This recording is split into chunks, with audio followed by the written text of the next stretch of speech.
شب معراج. شب معراج معجزات مصطفیٰ صلی اللہ علیہ وآلہ وسلم ہے. یہ وہ عظیم خارق عادت واقعہ ہے جس نے تسخیر کائنات کے مقفل دروازوں کو کھولنے کی ابتدا کی، جسے انسان نے آگے چل کر تحقیق و جستجو کے بند کواڑوں پر دستک دی اور خلا میں پیچیدہ راستوں کی تلاش کا فریضہ سر انجام دیا.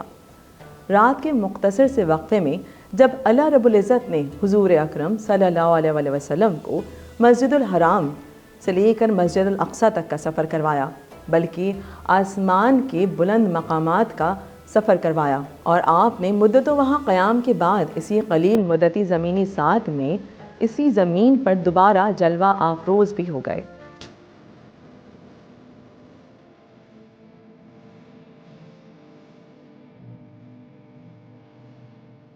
قرآن کریم میں سورہ بنی اسرائیل کی پہلی آیت میں ارشاد خداوندی ہے: وہ ذات پاک ہے جو ایک رات اپنے بندے کو مسجد الحرام یعنی خانہ کعبہ سے مسجد الاقصیٰ یعنی بیت المقدس جس کے ارد گرد ہم نے برکتیں رکھی ہیں لے گیا تاکہ ہم اسے اپنی قدرت کی نشانیاں دکھائیں. بے شک وہ سننے والا اور دیکھنے والا ہے. رجب کی 27ویں شب کو پیارے نبی صلی اللہ علیہ وسلم کو معراج کا شرف عطا کیا گیا. اگرچہ اس واقعے کی زمان کے بارے میں کئی روایات موجود ہیں، لیکن محققین کی تحقیق کے مطابق یہ واقعہ ہجرت سے 3 سال قبل پیش آیا، یعنی 10ویں سال بعثت کو، جس کی دلیل یہ ہے کہ شیعہ سنی علماء کا اتفاق ہے کہ نماز جناب ابو طالب کی وفات کے بعد یعنی بعثت کے 10ویں سال کو واجب ہو گئی، تو 5 وقت کی نماز اسی معراج کی رات امت پہ واجب ہو گئی تھی. منقول ہے کہ اس دن کفار نے آپ صلی اللہ علیہ وسلم کو بہت ستایا، تو آپ صلی اللہ علیہ وسلم اپنی چچا زاد بہن ام ہانی کے گھر تشریف لے گئے اور وہاں آرام فرمانے لگے. اسی شب اللہ کے حکم سے حضرت جبرائیل 50,000 فرشتوں کے ساتھ حضور کی خدمت میں حاضر ہوئے اور فرمایا: اے اللہ کے رسول، آپ کا رب آپ سے ملاقات چاہتا ہے. چنانچہ سوئے عرش پہ سفر کی تیاریاں شروع ہو گئیں.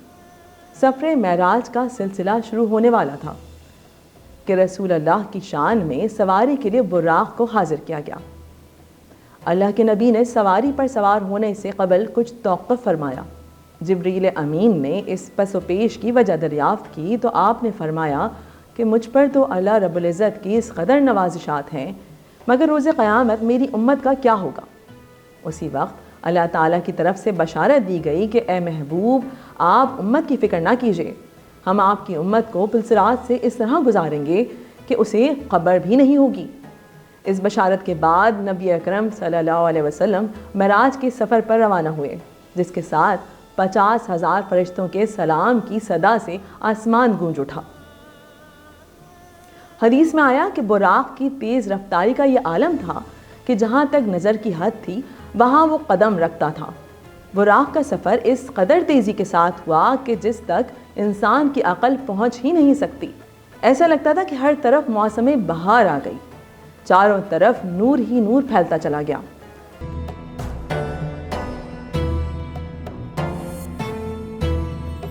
اس سفر کے دوران حضور اکرم کو مکہ مکرمہ سے مسجد الاقصیٰ لے جایا گیا اور وہاں انہوں نے انبیاء اکرام کی امامت فرمائی.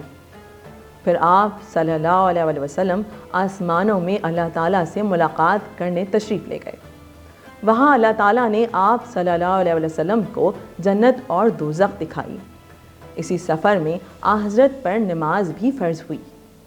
کفار کا رد عمل اور رسول اللہ کا جواب اس جگہ پر بہت اہمیت رکھتا ہے. معراج کا واقعہ جس رات پیش آیا، اسی رات حضور اکرم صلی اللہ علیہ وسلم اپنے چچا زاد بہن ام ہانی کے گھر مقیم تھے. آپ نے یہ بات لوگوں کو بتائی تو سب نے اسے ہلکا لیا اور مشرکین طعنہ دینے لگے کہ حضور اکرم راتوں رات آسمان گئے ہیں. سب نے تردید کی، پر جب لوگوں نے حضرت ابوبکر صدیق کو اس واقعے کے متعلق آگاہ کیا تو ابوبکر نے فوراً تصدیق کرتے ہوئے کہا کہ کیا یہ بات رسول اللہ نے بتائی ہے؟ لوگوں نے کہا ہاں بالکل. ابوبکر نے کہا کہ رسول اللہ نے بتائی ہے تو پھر سچ ہی ہے. حضرت ابوبکر کی اس بات سے حضور اکرم صلی اللہ علیہ وسلم بہت متاثر ہوئے اور آپ نے انہیں صدیق کا لقب دیا. یاد رکھیے کہ شب معراج کی افضل ترین تحفے میں نماز کا تحفہ شامل ہے. ہر مسلمان پر، ہر مومن مرد عورت پر 5 وقت کی نماز فرض ہے۔